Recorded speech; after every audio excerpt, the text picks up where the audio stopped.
participation in a process that validates an establishment that never meaningfully changes? What if that establishment doesn't want and doesn't have the consent of the governed? What if the two-party system was actually a mechanism used to limit so-called public opinion? What if there were more than two sides to every issue, but the two parties wanted to box you into a corner, one of their corners? What if there's no such thing as public opinion, because every thinking person has opinions that are uniquely his own?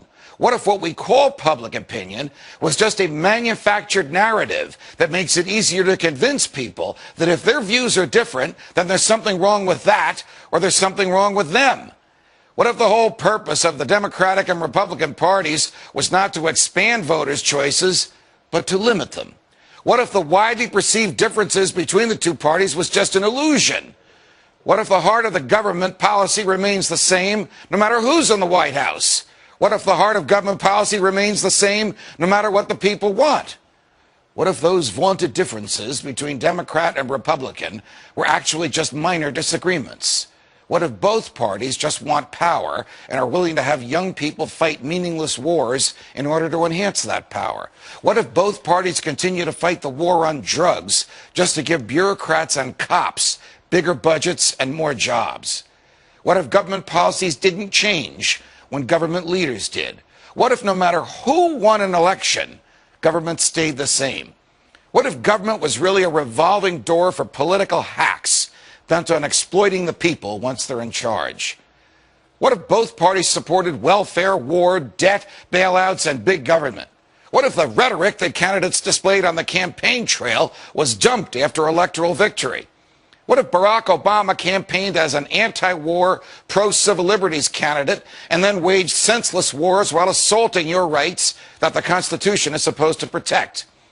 What if George W. Bush campaigned on a platform of non-intervention and small government and then waged a foreign policy of muscular military intervention and a domestic policy of vast government borrowing and growth?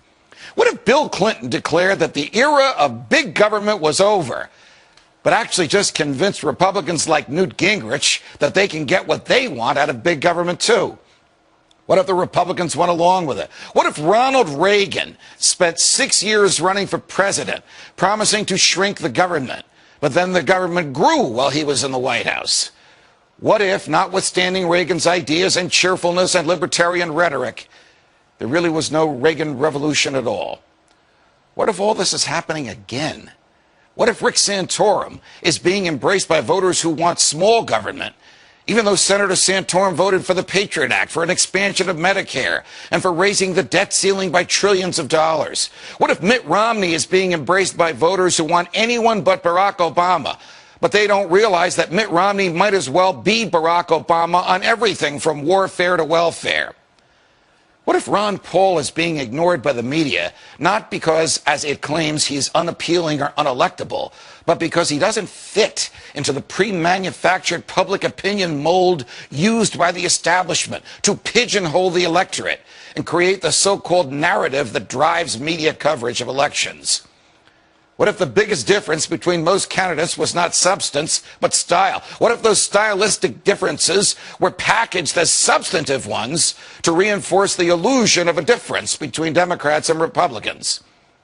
What if Mitt Romney wins and ends up continuing most of the same policies that Barack Obama promoted?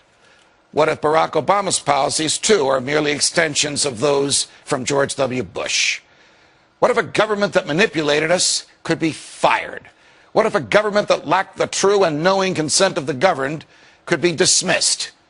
What if it were possible to have a real game changer? What if we need a Ron Paul to preserve and protect our freedoms from the government? What if we could make elections matter again? What if we could do something about this? From New York, defending freedom every night of the week.